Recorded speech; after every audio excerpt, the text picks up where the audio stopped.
ቤተሰብ በጉጉት ሲጠበቅ የዋለው የፍፄ ፍቅረኛ እጮኛው ባለቤቱን እንግዲህ ዛሬ በይፋ አስተዋውቆናል ማለት ነው። ስሟም ደግሞ አብሳላት ትባላለች። እንግዲህ ከዚህ በፊት ብዙዎቻችሁ ታውቋታላችሁ ማለት ነው። እንግዲህ የእህታችንንና የወንድማችንን ሕይወት ስትበጠብጥ የነበረች ሴት ናት። እንግዲህ ዛሬ ደግሞ የብሩኬ ጓደኛ ወይም ደግሞ ወንድሙ እንግዲህ አፈቀርኩሽ፣ ላጣሽ አልፈልግም፣ አንቺን ካጣው ደግሞ እጎዳለሁኝ ብሎ እንግዲህ ዛሬ ፍቅሩን ገልጾላታል ማለት ነው።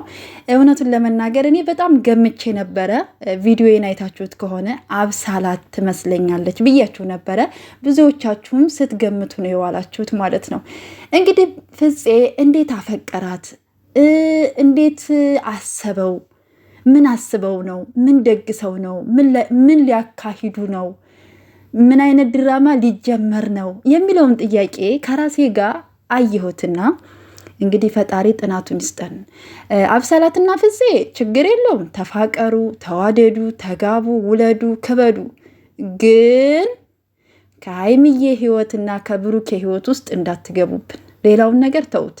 ያው መግባታችሁ አይቀርም፣ ይሄ የታወቀ ነገር ነው። እንዴት ነው እናንተ ስታስቡት? እኛ ስናስበው ማለት ነው። እንደው እኛ ስናስብ እኛ የመዳም ቅመሞችን እንዴት አድርጋችሁ ነው የምታስቡን? በነገራችን ላይ ከእናንተ የበለጠ በጣም ስማርት የሆነ ሰዎች እንደሆነ እንድታውቁ እንፈልጋለን። እንዴት ነው ወንድሙን አፈቀርኩኝ ያለች ሴት ወንድሙን ማፍቀር ወይም ደግሞ ወንድሙ ያችን ሴት ማፍቀር ይችላል እንዴ? ቤተሰብ ከተሳሳትኩኝ ንገሩኝ እናንተ ማለት ነው። እንዴት ማለት ምን ታስቦ ነው? ምን ሊደገስ ተፈልጎ ነው? ከስንት ጊዜ በኋላ ከህይወታቸው ወጣች ስንላት የነበረችን ሴት ተመልሶ ፍፄ ያመጣበት ምክንያት ይኖረዋል አይደለም? ችግር የለውም። ስራ ከሆነ ስራችሁን ስሩ። ግን ይሄ ክብርን የሚያወርድ ነገር፣ ሰውን የሚያራርቅ፣ የሚያሰድብ፣ ቤተሰብን የሚያስነካ ነገር አትስሩ እንጂ የፈለጋችሁትን ስራ መስራት ትችላላችሁ።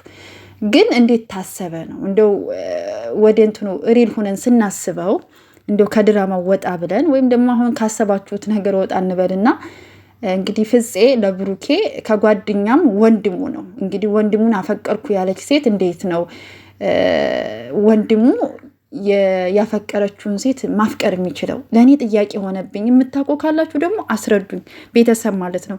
በዛም ቀኝ የሚንፈስ ግራ የሚንፈስ ከሀይሚና ከብሩኬ ህይወት እንዳትገቡ። በቃ ይሄ ነው የኛ የጨሪቃ ፋሚሊ የምንፈልገው። ሶስተኛ ወገን እንዳይገቡ ነው የምንፈልገው። እንደ አዲስ ፍቅሯ እንዲያገረሽባት ነው የፈለጋችሁት። ምን ለማካሄድ እንደፈለጋችሁ እንግዲህ ፈጣሪ ትዕግስቱን ይስጠን። ሌላ ምንም አልልም። እንግዲህ ፍፄ ዝምተኛው ፍፄ እንግዲህ ተናጋሪ ሆኗል። በዚህ ወራቶች ደግሞ በቃ እንዴ ተናጋሪ ሆኗል፣ ቀልደኛ ሆኗል፣ ተጫዋች ሆኗል ነው የምላችሁ። በቃ ይሄ የሚያፍረው ልጅ፣ የሚሽኮረመመው ልጅ፣ ዝምተኛው ልጅ አሁን ተናጋሪ ነው። አሁን ቆፍጣና ሆኑላችኋል ነው የምላችሁ። ለማንኛውም ይመቻችሁ፣ ይመቻችሁ። አረ ተፋቀሩ። ፍቅርን የመሰለ ነገር የት ይገኛል እንዴ? የሚያፈቅር ልብ ካለ የሚፈቅር ሰው ካለ ምን ችግር አለው አይደለ? ቤተሰብ ተፋቀሩ። ግን አሁንም ደግሜ ደጋግሜ የምነግራችሁ ከነዚህ ከሁለት ሰዎች ህይወት ውስጥ እንዳትገቡብኝ። ሌላ ምንም አልፈልግም። ሀይሚዬና ብሩኬ ራሳቸው እርስ በራሳቸው ይቧከሱ፣ ችግር የለብኝም።